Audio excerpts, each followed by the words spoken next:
One में स्थित एक आश्रम में एक ज्ञानी साधु रहा करते थे। ज्ञान प्राप्ति की लालसा में दूर दूर से छात्र उनके पास आया करते थे और उनके सानिध्य में आश्रम में ही रहकर शिक्षा प्राप्त किया करते थे। आश्रम में रहकर शिक्षा प्राप्त करने वाले छात्रों में से एक छात्र बहुत आलसी था। उसे समय व्यर्थ गंवाने और आज का काम कल पर टालने की बुरी आदत थी। साधु को इस बात का ज्ञान था, इसलिए वे चाहते थे कि शिक्षा पूर्ण कर आश्रम से प्रस्थान करने के पूर्व वह छात्र आलस छोड़कर समय का महत्व समझ जाए। इसी उद्देश्य से एक दिन संध्या काल में उन्होंने उस आलसी छात्र को अपने पास बुलाया और उसे एक पत्थर देते हुए कहा, पुत्र, यह कोई सामान्य पत्थर नहीं बल्कि पारस पत्थर है। लोहे की जिस भी वस्तु को यह छू ले वह सोना बन जाती है। मैं तुमसे बहुत प्रसन्न हूँ, इसलिए 2 दिनों के लिए ये पारस पत्थर तुम्हें दे रहा हूँ। इन 2 दिनों में मैं आश्रम में नहीं रहूँगा।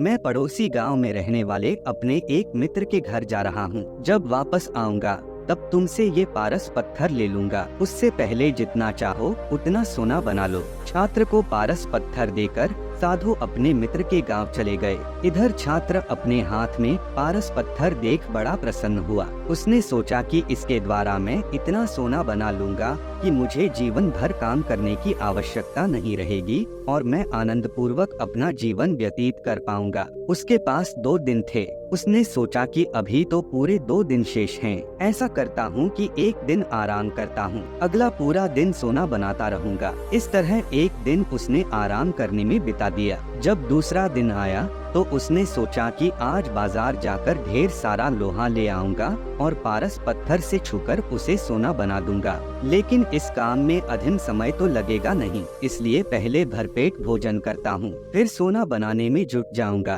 भरपेट भोजन करते ही वह नींद में आगोश में समाने लगा। ऐसे में उसने सोचा कि अभी मेरे पास शाम तक का समय है, कुछ देर सो लेता हूँ। जागने के बाद सोना बनाने का काम कर लूंगा। फिर क्या, वह गहरी नींद में सो गया। जब उसकी नींद खुली तो सूर्य अस्त हो चुका था और 2 दिन का समय पूरा हो चुका था। साधु आश्रम लौट आए थे और उसके सामने खड़े थे। साधु ने कहा, पुत्र, सूर्यास्त के साथ ही 2 दिन पूरे हो चुके हैं। अब तुम मुझे वह पारस पत्थर वापस कर दो।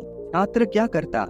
आलस के कारण उसने अमूल्य समय व्यर्थ गवा दिया था और साथ ही धन कमाने का एक शुभ अवसर भी उसे अपनी गलती का एहसास हो चुका था और समय का महत्व भी समझ आ गया। वह पछताने लगा और उसी क्षण निश्चय किया कि अब से वह कभी आलस नहीं करेगा। तो इससे यही सीख मिलती है कि जीवन में उन्नति करना चाहते हैं तो आज का काम कल पर टालने की आदत छोड़ दीजिए। समय अमूल्य है, इसे व्यर्थ मत गंवाइए, क्योंकि एक बार हाथ से निकल जाने पर समय कभी दोबारा वापस नहीं आता।